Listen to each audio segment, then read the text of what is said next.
Audio Jungle.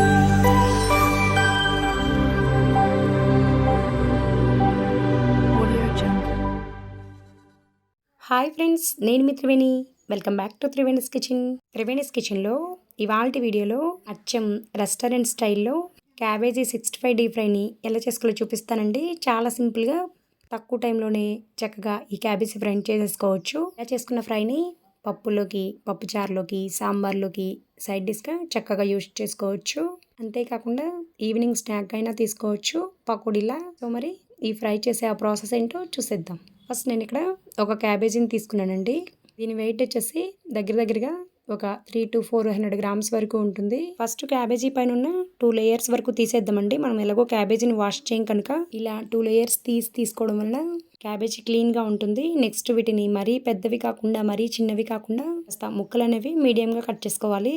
మరీ చిన్నవి cut చేస్తే మరలా వేగినప్పుడు చిన్నగా అయిపోతాయి. అలాగని ఎక్కువగా కట్ చేసినా కానీ అవి వేగడానికి టైం ఎక్కువ పట్టిస్తూ ఉంటుంది. చూడండి, నేను ఇక్కడ కట్ చేస్తున్నాను కదా, సో సేమ్ అదే ప్రాసెస్లో కట్ చేసుకోవాలి. అలాగే మనం క్యాబేజీ కట్ చేసుకునేటప్పుడు స్టార్టింగ్లో ఉడిమి దగ్గర గట్టి పార్ట్ ఒకటి ఉంటుందండి, అది తీసేయాలి.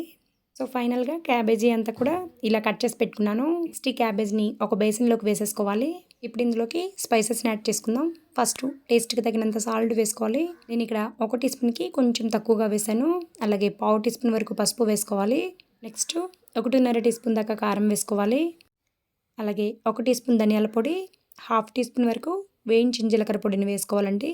అలాగే ఒక 1/4 టీ స్పూన్ వరకు గరం మసాలా ఎక్కువ పట్టదండి, చూసి వేసుకోవాలి. ఇప్పుడు ఈ స్పైసెస్ అన్నింటినీ కూడా క్యాబేజీకి పట్టించాలి. ఒక 2 మినిట్స్ పాటు మిక్స్ చేస్తే చక్కగా స్పైసెస్ అన్నీ కూడా క్యాబేజీకి పట్టుకుంటాయి. నెక్స్ట్ ఇందులోకి ఫ్రెష్గా రుబ్బుకున్న అల్లం వెల్లుల్లి పేస్ట్ని 1 టీ స్పూన్ వరకు వేసుకోవాలి. అల్లం వెల్లుల్లి పేస్ట్ అనేది ఫ్రెష్గా ఉంటే ఫ్రై కూడా చక్కగా రుచిగా ఉంటుందండి.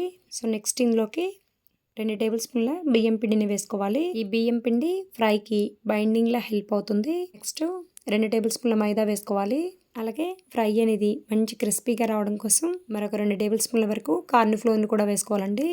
అలాగే 1 టీ స్పూన్ నిమ్మరసం తీసుకోండి. మీరు ఇక్కడ మైదా పిండిని స్కిప్ చేయాలనుకునేవారు శనగపిండిని కూడా తీసుకోవచ్చు. అయితే శనగపిండి వేసుకుంటే పకోడీ టేస్ట్ వస్తుందని చెప్పి నేను ఇక్కడ మైదా పిండిని తీసుకున్నానండి. సో ఇప్పుడు అవన్నీ కూడా చక్కగా మిక్స్ చేసుకోవాలండి.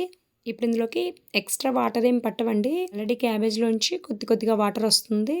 అలాగే జస్ట్ కొంచెం చేతిని తడుపుకొని మాత్రమే ఈ క్యాబేజీని మిక్స్ చేయండి, లేదంటే మరలా ఎక్కువ పలచనైపోతుంది. ఇలా మిక్స్ చేసుకున్న దానిని పక్కన ఉంచుకొని మరోవైపు డీప్ ఫ్రైకి సరిపడా ఆయిల్ పెట్టుకోవాలి. ఆయిల్ బాగా హీట్ అయిన తర్వాత చూడండి, ఇలా స్మాల్ పీసెస్గా క్యాబేజీని ఆయిల్లోకి డ్రాప్ చేయాలండి. కొంచెం వెడల్పుగా ఉన్న ప్యాన్ అయితే చక్కగా అన్నీ వేగుతాయండి. ఇలా వేసిన తర్వాత మీడియం ఫ్లేమ్లో పెట్టుకొని అన్నీ చక్కగా వేయించాలండి. మంచి కలర్ వచ్చేంత వరకు ఫ్రై చేయాలి. ఇవి వేపడానికి కాస్త టైం పడుతుందండి, ఒక 5 మినిట్స్ టైం పడుతుంది. ఫ్లేమ్ను మీడియంలో పెట్టి ఓపిక్గా వేపుకుంటే అన్నీ చక్కగా వేగుతాయండి, లోపల వరకు వేగుతాయి. అంటే నాకు ఒక 4 to 5 మినిట్స్ లోపు అన్నీ చక్కగా ఎర్రగా వేగాయి. ఇలా బాగా వేగాక ఒక టిష్యూ ఉన్న ప్లేట్లోకి తీసుకుంటే ఎక్సెస్ ఆయిల్ని తీసేసుకుంటుంది. సో నెక్స్ట్ కూడా సెకండ్ బ్యాచ్ని కూడా నేను అలాగే ఫ్రై చేశానండి. అన్నీ కూడా ఫ్రై చేసి తీసుకున్నాను. చూడండి ఎంత చక్కగా క్రిస్పీగా వచ్చాయో. నెక్స్ట్ వీటికి మరింత రుచి పెంచడానికి కొన్ని కాజు నట్స్ని ఇలా ఫ్రై చేద్దామండి ఆయిల్లో.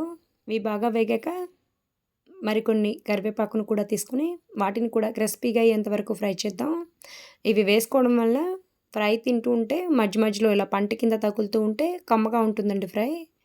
ఇలా బాగా ఫ్రై చేసుకున్న తర్వాత వీటిని పక్కన ఉంచుకోవాలి. నెక్స్ట్ 2 పచ్చిమిర్చిని కూడా చీల్చి వేసుకోవాలి. వీటిని కూడా కాస్త ఫ్రై చేయాలి. అన్నీ వేగిన తర్వాత చక్కగా క్యాబేజీ ఫ్రైలో వేసేసుకొని మిక్స్ చేసుకోవడమే.